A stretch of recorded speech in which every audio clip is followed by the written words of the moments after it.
Hello, Miami. This is 305 Sports Now, your home podcast and channel for all things Miami sports related. I am Will, and I'm sure you guys have heard the news. Okay, well, first of all, before I start, I just want to say that I'm glad to be back.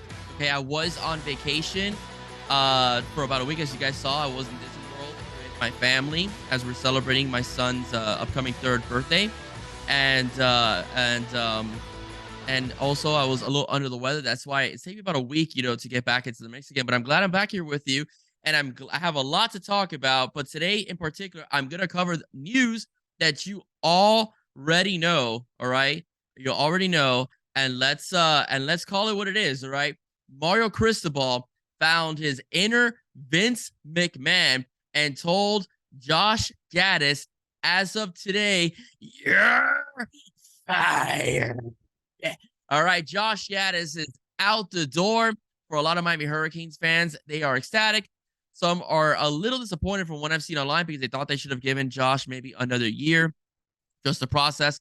But for me, for my sake, I'm glad that Mario pretty much removed or relieved, and the university relieved Coach Gattis of his duties, because let's face it, it just wasn't a very good fit.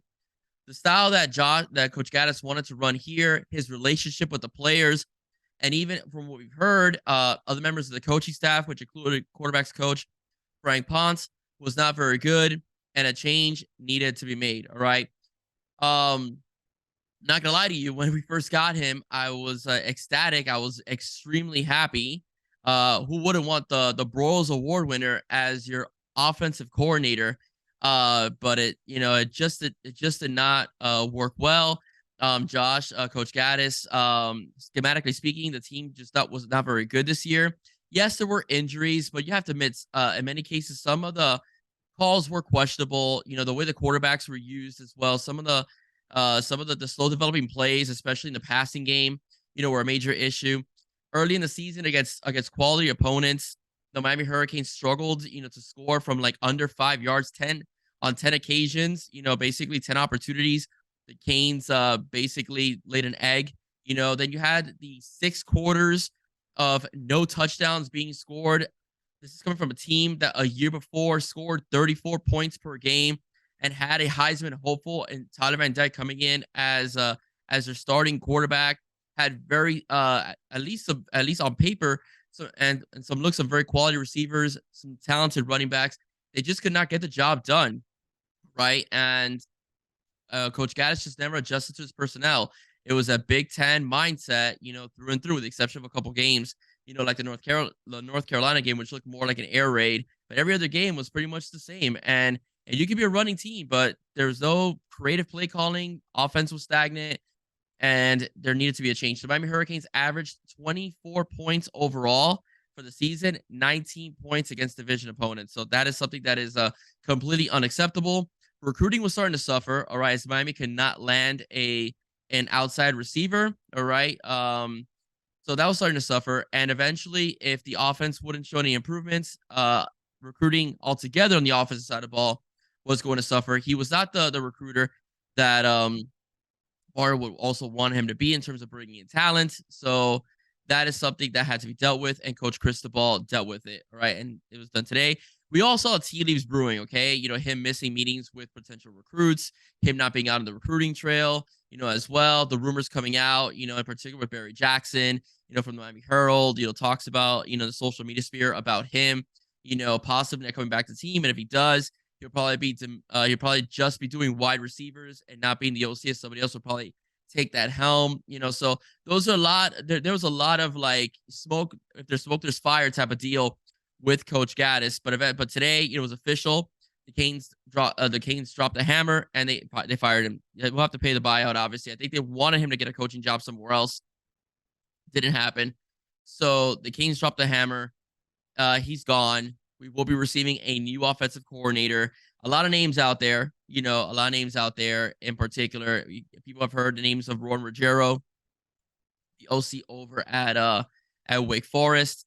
Be a good one. I don't see him coming here, but he be, we'll see how that goes. If that was to happen with Mario's style and everything.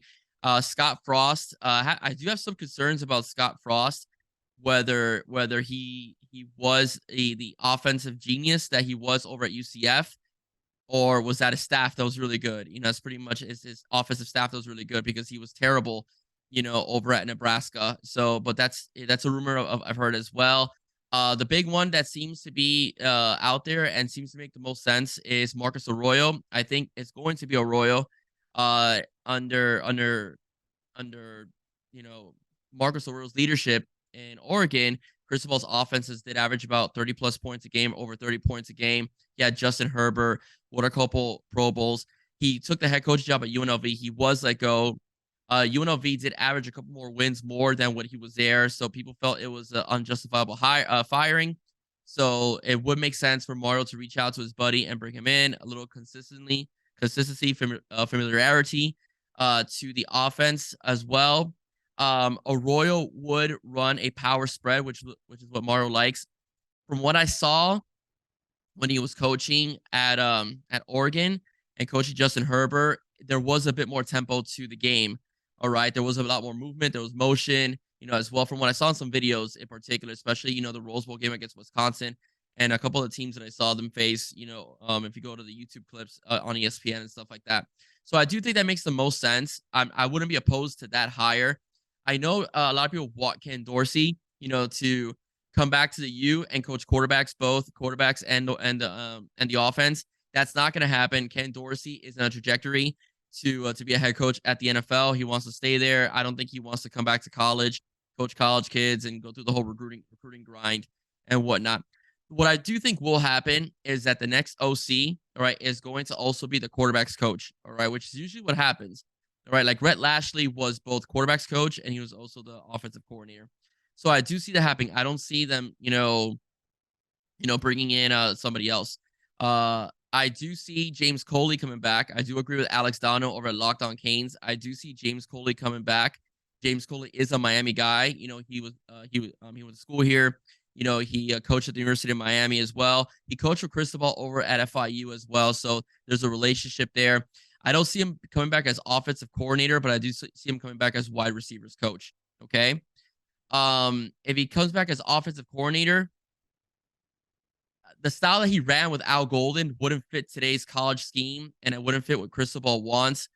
But he really wasn't the problem. Okay, so I'm just trying to give some fans out there that if Cristobal does hire him as the OC, he was not the problem, with Al Golden. It was Mark D'Onofrio. All right, we did have some pretty decent offenses.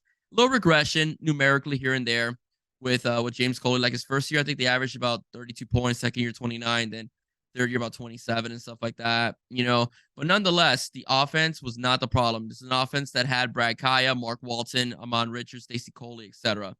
All right, so it was not the problem. Okay, but I just want to, if Canes fans are worried, don't be surprised that if James Coley does come back as OC, but I don't think he will. I think if he does come back, he'll be a wide receivers coach, and I do think that the offensive coordinator will be probably Marcus Arroyo, and he'll be the quarterback's coach. But that's just my guess. Again, we don't know. No one thought we would get Josh Gattis. He wasn't even a name being mentioned until Mario hired him last season. So we'll see how that goes. But nonetheless, as a Canes fan, I'm glad we moved on from Josh Gattis. I was not happy with the offense. I thought even with injuries, this offense really did underachieve this year. It was not. It's not an offense that should have produced barely 20 points a game against conference opponents and 24 overall, for the season. Okay, so we'll see what happens. I'll keep you guys posted. I'll also give you guys a bit more information on transfer portal news and recruiting news as well. And I'll also be following up with the Dolphins in terms of defensive coordinator hire searches and stuff like that. All right, everybody, that's it for me. Again, I am straight to the point. Give you my analysis, my perspective. If you like what you heard, please do not forget to do not forget to share, like, and subscribe. For 3 to 5 Sports Now, once again, I am Will. Stay safe. God bless. See you soon, and go Canes.